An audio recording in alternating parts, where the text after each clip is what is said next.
자, 이번에는 이제 감리원의 배치, 그죠? 아까 전에 우리가 기억하고자 했던 것 중에 하나가 뭐였냐면요. 그 감리원의 배치는 배치 후에 며칠 이내, 그쵸? 15일 이내에 한다. 요거 기억하시고. 자, 감리원의 역할을 다시 한번 우리가 해석을 해볼게요. 감리원은 전력시설물의 설치 또는 보수공사에 대해서 설계도서, 시방서 및 관계서류를 토대로 시공되는지 여부를 확인하고 앞에서 했던 말하고 사실 똑같은 말이죠. 그래서 읽고 지나갈게요. 시공, 공정, 안전, 관리 등에 관한 기술 지도를 하죠. 자, 이게 두 번째 거죠. 자, 그 다음에 마지막으로 관계 범위에 따라 공사를 감리한다. 이렇게 여러분께서 기억을 하셔도 좋을 것 같습니다. 자, 그 다음에 두 번째 볼게요. 감리원의 신고 기한 및 서류를 보도록 할게요. 감리업자는 공사계획 인가 신고 시 감리원 배치 확인서를 첨부하고 감리원을 배치한 때 며칠 이내에 15일 이내에 한국전기기술인협회 해당 지회에 신고한다. 뭐 이것까지는 몰라도 되고요. 요 정도 15일 이내에 신고를 한다더라. 자, 그러면은 자, 여기 한번 예를 들어서 한번 볼게요. 수전, 전력 사용, 설비, 군의 배전 가로 등, 가로등 있죠. 가로등 기타 이런 공사를 이제 하는 거죠. 할 때 배치 신고를 하는데 거기에 들어가는 이제 서류를 한번 보겠다 이거예요. 감리원 배치 계획서, 전력시설물 공사의 예정 공정표.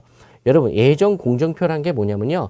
여러분, 내가 이러한 스텝으로 몇 월 며칠은 어디까지, 몇 월 며칠은 어디까지, 뭐 이렇게 여러분 공정들 있겠죠. 그런 것들을 우리가 스케줄러로 만들어요. 만든 다음에 그 공정대로 제대로 우리가 여러분 설계를 한 것을 우리가 시공해 나간다. 그런 것을 예정해 놓은 표가 되는 거죠. 그걸 우리가 예정 공정표가 되겠습니다. 그 다음에 예정 공사비 총괄 내역서 4번. 자, 그 다음에 감리 용역 계약서 4번.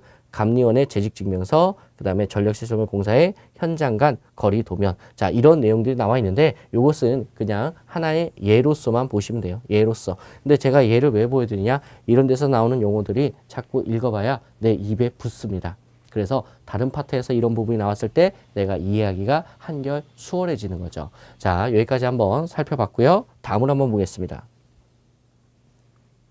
자, 우리가 감리의 역할이 뭐였었냐면 이 설계도서 검토란 게 있었어요. 그럼 과연 설계도서 또는 기타 관련된 서류 이런 말이 있었는데 과연 설계도서라는 것은 어떤 것인지 한번 알아보자 이러한 시간입니다. 자, 목적 볼게요. 자, 일단 설계도서란 자, 설계도서에 뭐가 나오는 거예요? 그쵸? 정의죠.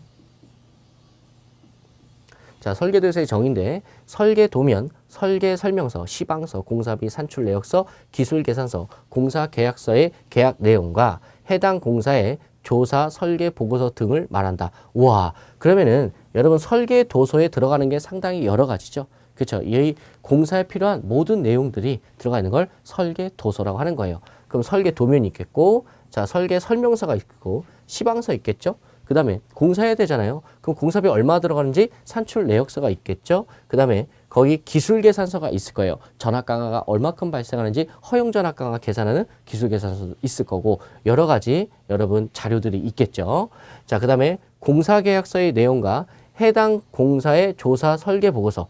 자, 뭐예요? 조사 설계 보고서 등을 말한다. 그래서 이러한 것들을 다 퉁쳐서 뭐라고 한다? 설계도서라 한다. 그런 것들을 누가? 그쵸? 감리업자가 뭘 하는 거예요? 검토를 하는 거죠. 그리고 설계도서대로 시공되는지 여부를 확인한다. 이러한 의미가 되겠습니다. 자, 이러한 검토는 사전에 자, 보세요. 이러한 검토는 사전에 시공상의 문제점을 파악하고 기술상의 오류를 개선하여 품질을 향상시키는 것을 목적으로 한다. 자, 이게 뭐예요? 설계도서의 목적이죠. 지금 여기까지는 설계도서란 무엇인가 정의를 물어본 거고요. 자, 그 다음에 우리가 설계도서를 검토하는 목적이 있겠죠. 그 목적이 바로 요거죠. 자, 여기서부터 여기까지입니다. 자, 요게 바로 어디에 해당하는 거예요? 목적에 해당하는 거죠. 목적에. 사전에 시공상의 문제점을 파악하고 기술상의 오류를 계산해서 결론은 어디로 가는 거야? 품질을 뭐하시기 위해서?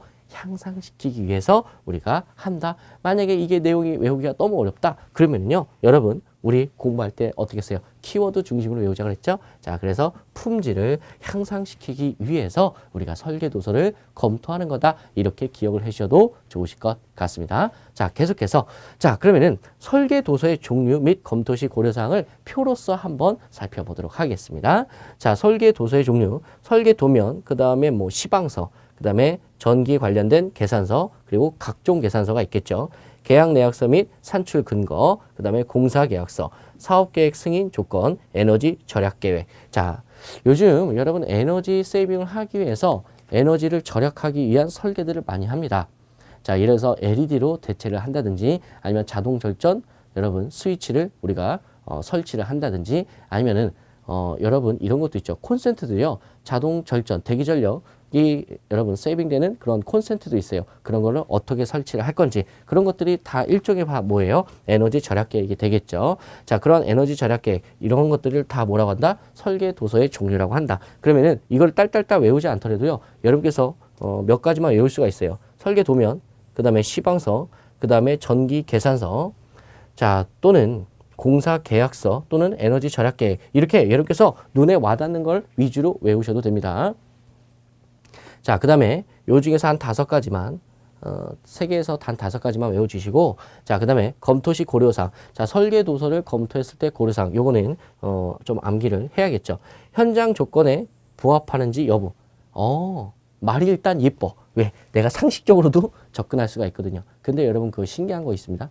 아무리 상식적으로도 내가 접근할 수 있다더라도 써보지 않는 한 시험장에서 나오지가 않습니다. 그렇기 때문에 우리 수험생들께서 열심히 한번 적어 보셔야 돼요.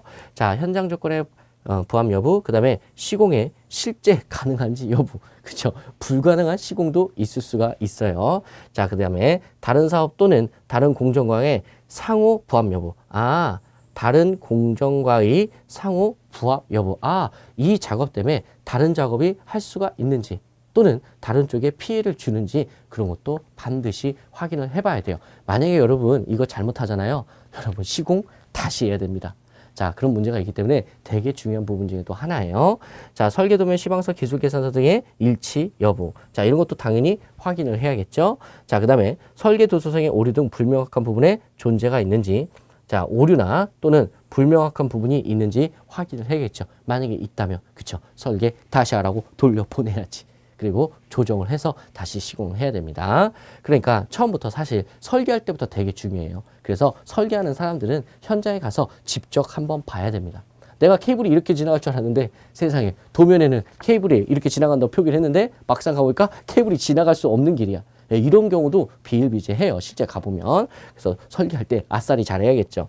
자, 그 다음에 물량 내역서와 산출 내역서의 수량이 또 일치하는 여부. 자, 이렇게 해서 고려사항이 상당히 많겠죠. 자, 그 중에서 여기도 한 3개에서 한 5가지만 암기를 해주시고, 얘도 너무 많으시면 한 3개에서 한 5가지 정도만 이렇게 해서 받아들일 수 있을 정도만 외우시면 좋으실 것 같습니다. 자, 그 다음에 어떤 이야기가 나오냐면요. 가치공학이라는 말이 나옵니다. 되게 좀 멋있는 말이죠.